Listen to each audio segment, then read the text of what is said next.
Some time ago, I had been fired, and I felt like my life had come to an end. Years of service, building a solid reputation, all crumbled because of a mistake I made in a moment of distraction. I needed a job to survive, something that required no more than my presence. That's how I ended up accepting the night guard position at a gas station in a semi-rural area. The station, located on a quiet road, was a peaceful place, at least during the day. At night, however, the atmosphere changed. Darkness swallowed the place, and the few cars that passed by seemed like fleeting shadows in the oppressive silence. The convenience store remained open 24 hours but rarely saw customers after midnight. My nights were monotonous, spent in the small security booth next to the store. The surveillance cameras always showed the same scene. Empty gas pumps, the deserted road, and the store illuminated by a cold, impersonal light. For many, this would be the perfect nightmare scenario, but for me, after years of action and danger, it was a kind of refuge. I just wanted peace. My first weeks at the gas station went by without incident. I did rounds, checked the security cameras, and tried to stay awake by reading old books. But slowly, I began to notice small details that didn't seem right. Cars stopping briefly and then leaving, people acting furtively around the gas pumps, and quick exchanges of goods. It was subtle, but there was a pattern. One night, a black, unmarked car stopped by one of the pumps. I watched through the camera as two figures exchanged a small box for an envelope. The exchange lasted less than a minute, and the car quickly drove off. I was intrigued but decided not to act immediately.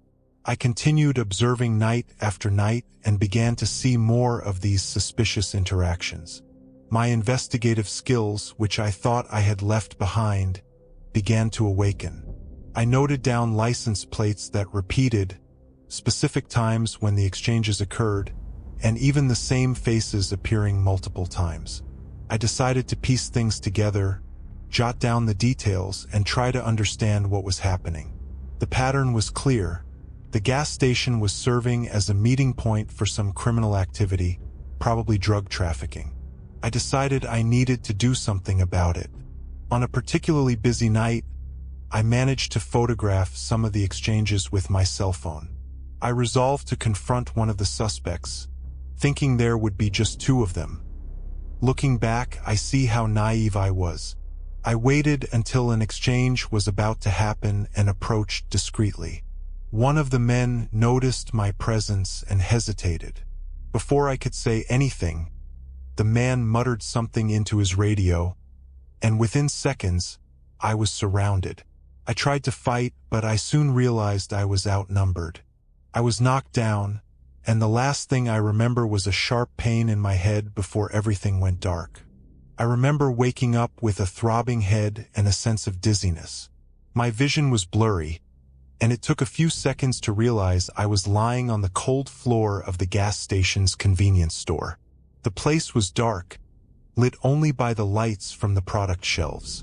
I tried to move, but the pain in my head made me give up. That's when I heard whispered voices in the background. Two figures approached. With difficulty, I recognized one of the men from the night exchanges. He had a cold, calculating look, while the other, bulkier man held a gun firmly. I tried to speak, but my throat was dry, and the words wouldn't come out. They began to rummage through my pockets, finding the phone with the incriminating photos. I remember their sinister laughter. "You know, we could just kill you now and be done with it," one of them said, waving the gun in my direction. But that would bring more problems than solutions. With every passing second, the sense of danger only increased. They briefly discussed what to do with me, as if my life was just an inconvenience to be dealt with.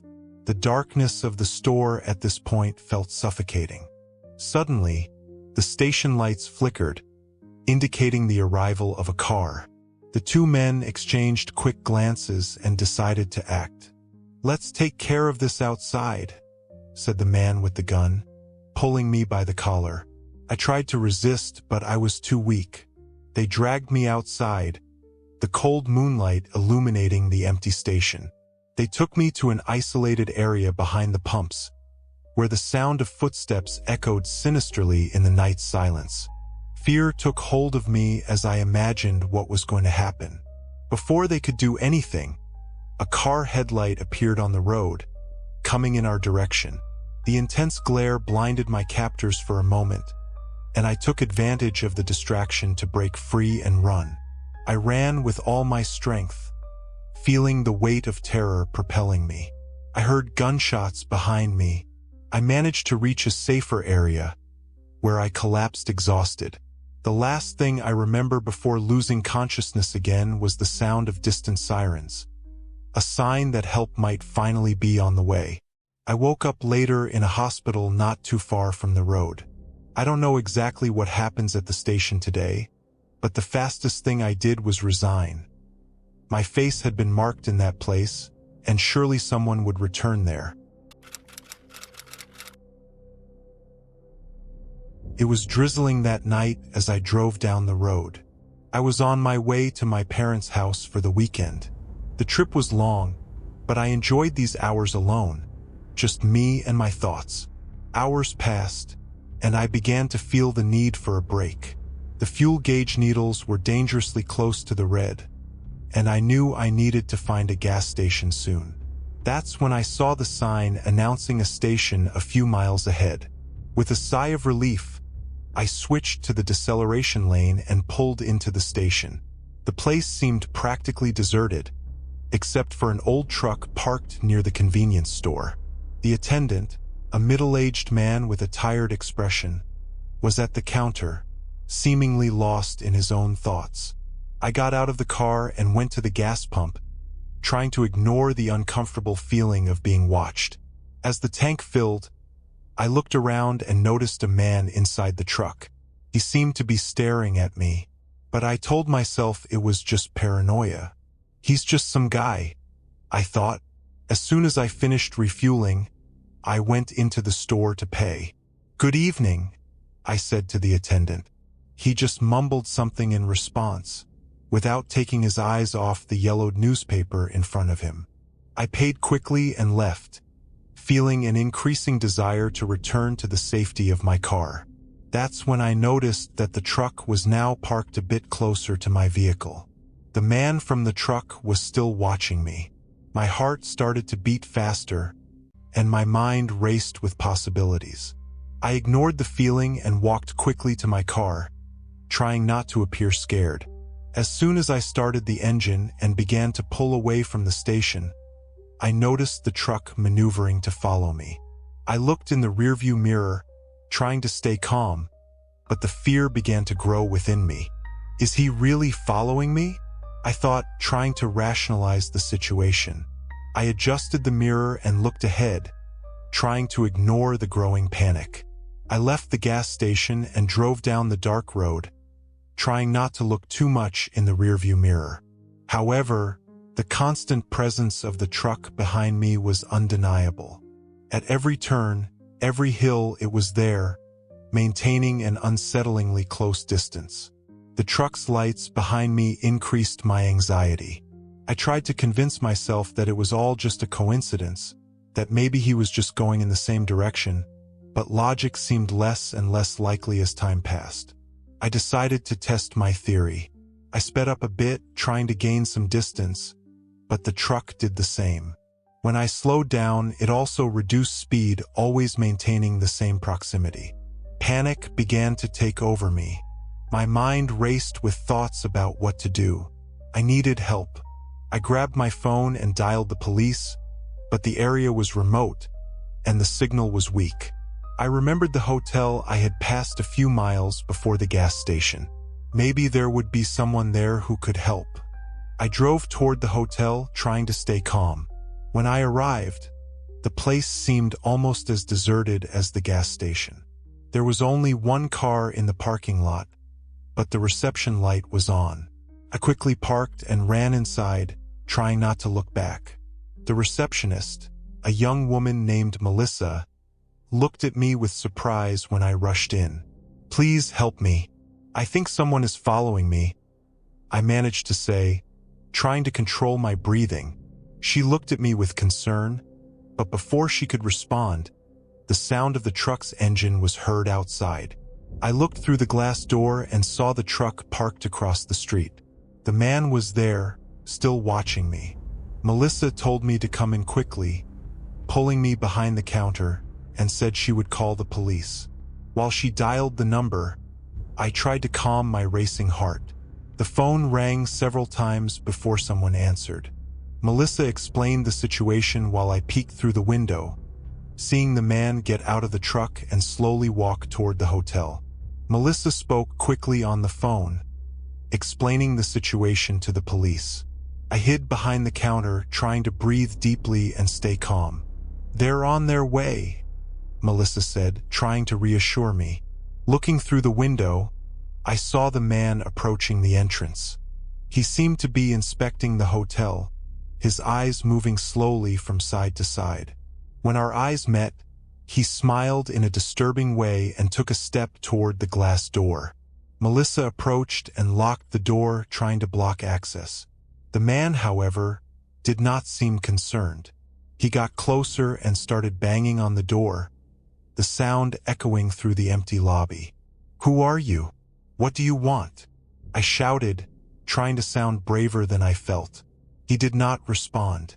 He continued banging on the door, harder with each hit. She pulled me behind the counter again, and we both stayed there, watching in fear as he persisted.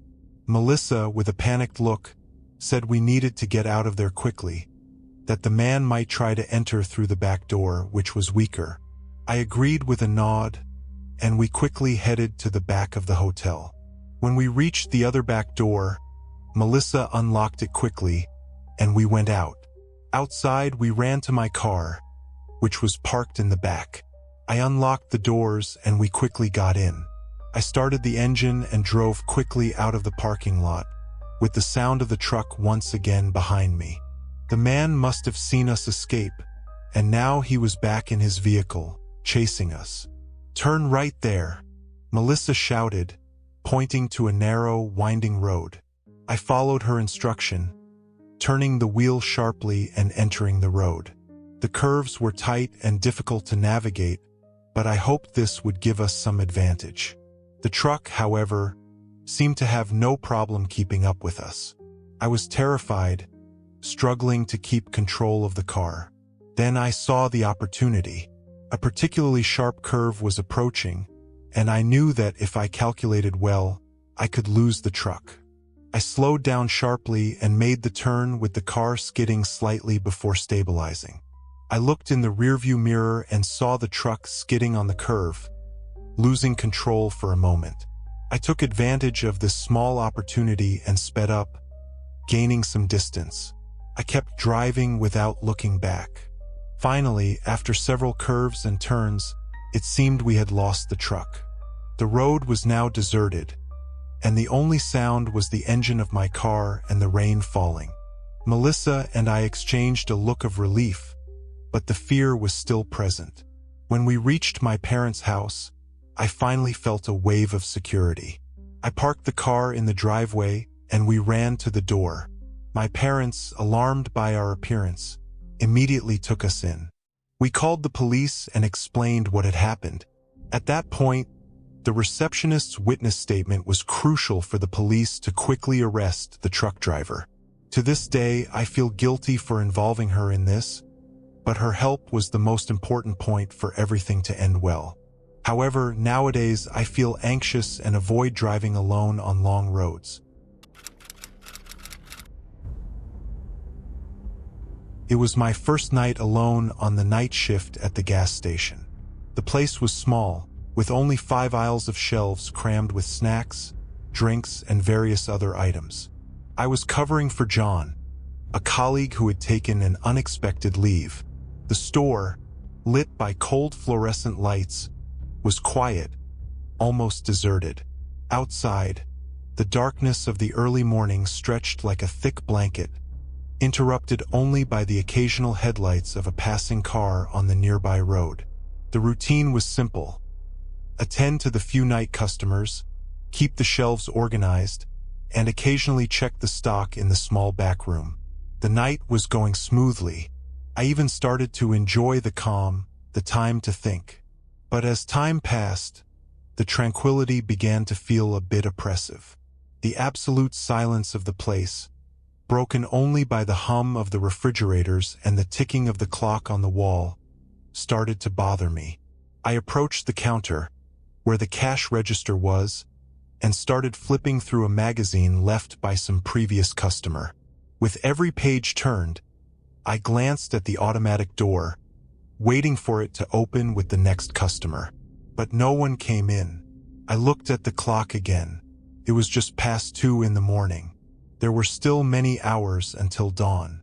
I remembered John's advice: keep an eye on everything, especially at night. You never know who might show up here. Until then, it seemed like an exaggeration. After all, who would be interested in a gas station on a secondary road?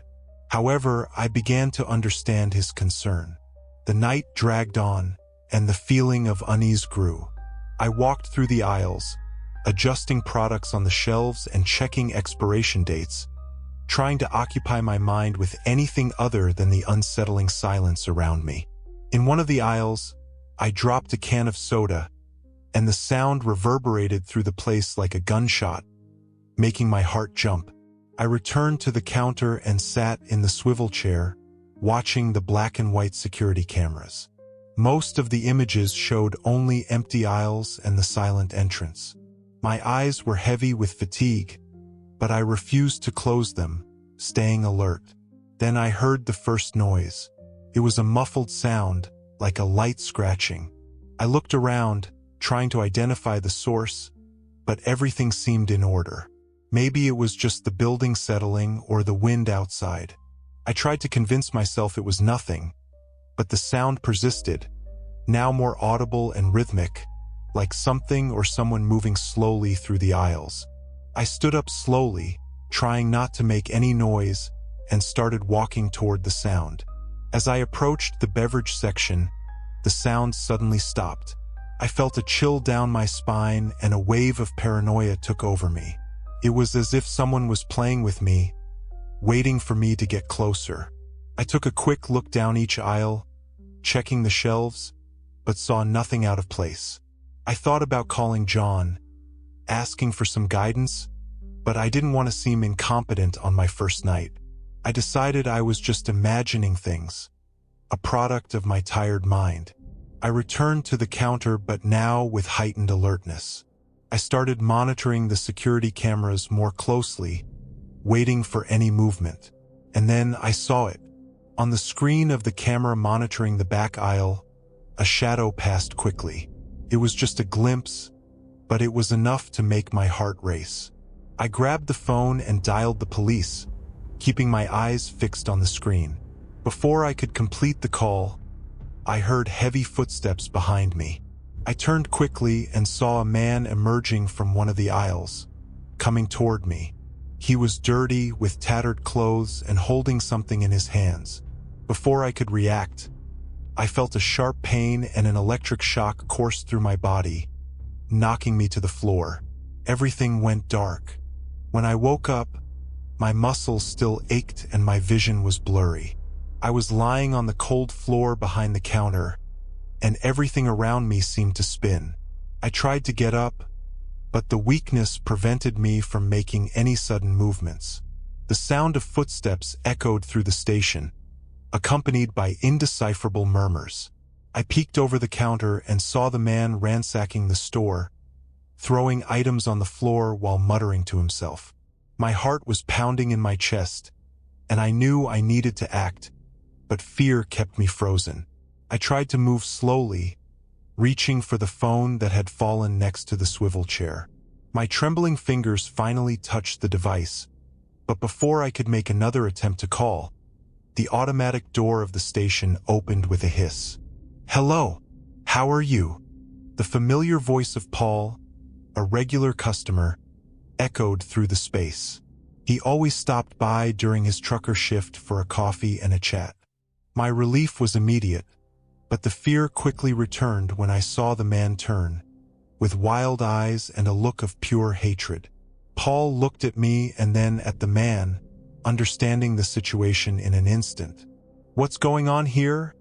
he asked with forced calm. The man did not respond, just started advancing toward Paul with the taser still in his hands. Adrenaline finally took over me, and I stood up with a Herculean effort, shouting, "Watch out!" Paul reacted quickly, dodging the first attack and landing a punch on the attacker. The two fought fiercely, knocking over shelves and scattering products across the floor. I crawled to the phone and managed to dial the police, reporting the emergency with a trembling voice. Minutes that felt like hours passed as Paul and the man continued to fight. Finally, the police sirens cut through the night silence. The officers entered the station, weapons drawn, and quickly subdued the attacker. He was taken away in handcuffs, shouting incoherently as the police dragged him out. Paul, panting and with some scratches, helped me up. "Are you okay?" he asked, concern in his eyes. I nodded, though the truth was more complicated. The trauma of the attack, the feeling of vulnerability, and the fear were still deeply rooted in me. The next morning, after a practically sleepless night, I decided I couldn't continue in that job. The gas station, once a place of quiet routine, was now a stage for nightmares.